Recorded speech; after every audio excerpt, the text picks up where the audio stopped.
Frozen পরোটা দিয়ে সন্ধ্যার নাস্তায় ঝটপট একটা নাস্তা তৈরি করে ফেলা যায়, যে কিনা ছোট থেকে বড় সবাই খুব পছন্দ করবে। আসসালামু আলাইকুম দর্শক, আমি আতিয়া নারায়ণগঞ্জ থেকে। প্রথমে আমি নিয়েছি দুইটা সসেজ দুইটাকে আমি একটু লম্বালম্বি আড়াআড়ি করে কেটে নিচ্ছি।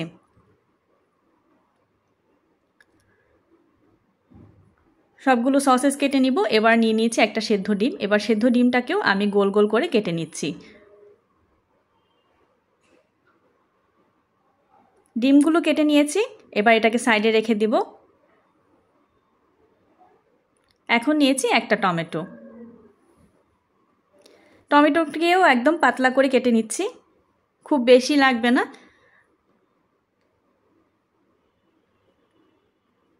একটু গোল গোল করে পাতলা করে টমেটো কেটে নিয়েছি। পেঁয়াজটাকেও সেই একইভাবে গোল করে কেটে নিয়েছি। এবার নিয়ে নিব ঝালের জন্য কিছু কাঁচামরিচটাকেও কুচি করে কেটে নিচ্ছি। এবার একটা প্যানের মধ্যে দিয়ে দিচ্ছি সামান্য তেল দিয়ে এর মধ্যে দিয়ে দিব সসেসগুলো একটু সময় নিয়ে ভেজে নিচ্ছি, লাল কালার হয়ে আসা পর্যন্ত।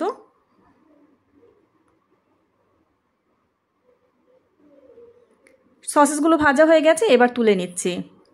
এবার সেই একই প্যানের মধ্যে দিয়ে দিচ্ছি ফ্রোজেন পরোটা। এটা আমি ফ্রিজ থেকে বের করে সাথে সাথে দিয়ে দিয়েছি। এক পাশটা ভাজা হলে আরেক পাশ উল্টে দিচ্ছি। এই পাশটাকে উল্টে নিব। দুই পাশটা ভালো মতো হলে উঠিয়ে নিচ্ছি। এবার একইভাবে আরেকটা ভেজে নেব। আরেকটা ভাজা হয়ে গেছে, সেটা তুলে নিয়েছি এবং যেই কড়াইটা ছিল সেটাকে কিন্তু আমি প্রিহিট করার জন্য ঢাকনা দিয়ে বসিয়ে রেখেছি, চুলার আঁচটা লো করে দিয়ে।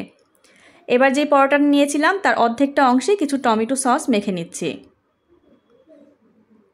এখন উপর থেকে ডিমগুলো দিয়ে দিব। সবগুলো দিয়ে একে একে সাজিয়ে নিচ্ছি।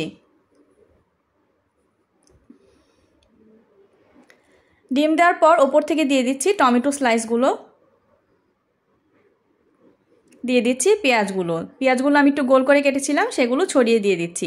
এই পর্যায়ে ওপর থেকে একটু লবণ ছিটিয়ে দিবেন সামান্য, আমার ভিডিওতে স্কিপ হয়ে গেছে। এখন দিয়ে দিচ্ছি ভেজে রাখা সসেসগুলো, ইচ্ছে মতো দিয়ে নিচ্ছি।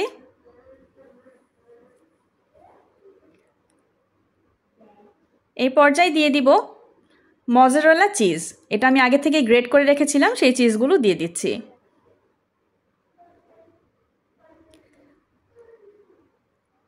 এবার ওপর থেকে কিছু ঝালের জন্য কাঁচামরিচ ব্যবহার করছি। সামান্য একটু সস দিয়ে দিচ্ছি ওপর থেকে। এখন এর ওপর দিয়ে দিব অরিগানো, সামান্য একটু অরিগানো দিয়ে দিচ্ছি সুন্দর একটা ফ্লেভারের জন্য। এবার পরোটার এক পাশ থেকে আরেক পাশে এভাবে চাপ দিয়ে লাগিয়ে দিচ্ছি। একইভাবে আরেকটা তৈরি করছি, এইটা আমি তৈরি করবো আমার বাচ্চাদের জন্য। তো ওরা টমেটো পেঁয়াজ এগুলো কিছুই খাবে না, এর জন্য ওদের জন্য ডিম দিয়ে শুধু তৈরি করে নিচ্ছি। সে একইভাবে একটু সস মেখে নিয়েছি, ওপর থেকে ডিমগুলো দিয়ে দিয়েছি, তারপর সসেসগুলো দিয়ে দিব।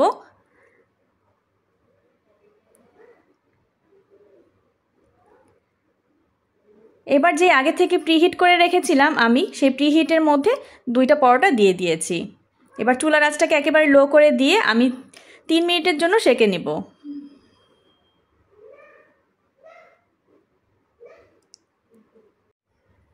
ওপর থেকে আরও কিছুটা চিজ দিয়ে দিয়েছিলাম, চিজটাও গলে গেছে এবং তুলে নিচ্ছি।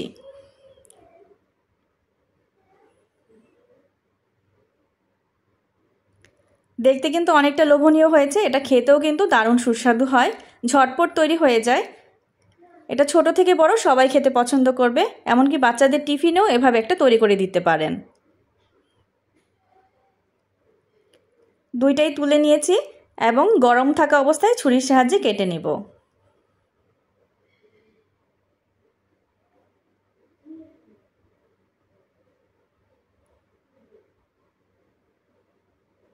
সবকটা কেটে নিয়েছি।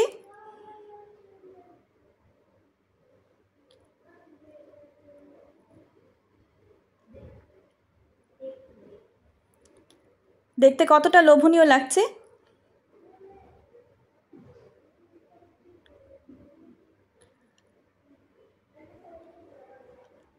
দর্শক, এটা খেতে এত সুস্বাদু হয়, একবার বাড়িতে অবশ্যই চেষ্টা করবেন। বানাতেও সময় কিন্তু খুব কম লাগে। দর্শক, তৈরি হয়ে গেল আমার মজাদার নাস্তা। আমার এই রেসিপিটা যদি ভালো লেগে থাকে, সবার কাছে অনুরোধ থাকবে আমার পেজটি প্লিজ লাইক, কমেন্ট এবং শেয়ার, ফলো করে দিবেন। আজকে এই পর্যন্তই। ভালো থাকবেন। আল্লাহ হাফেজ।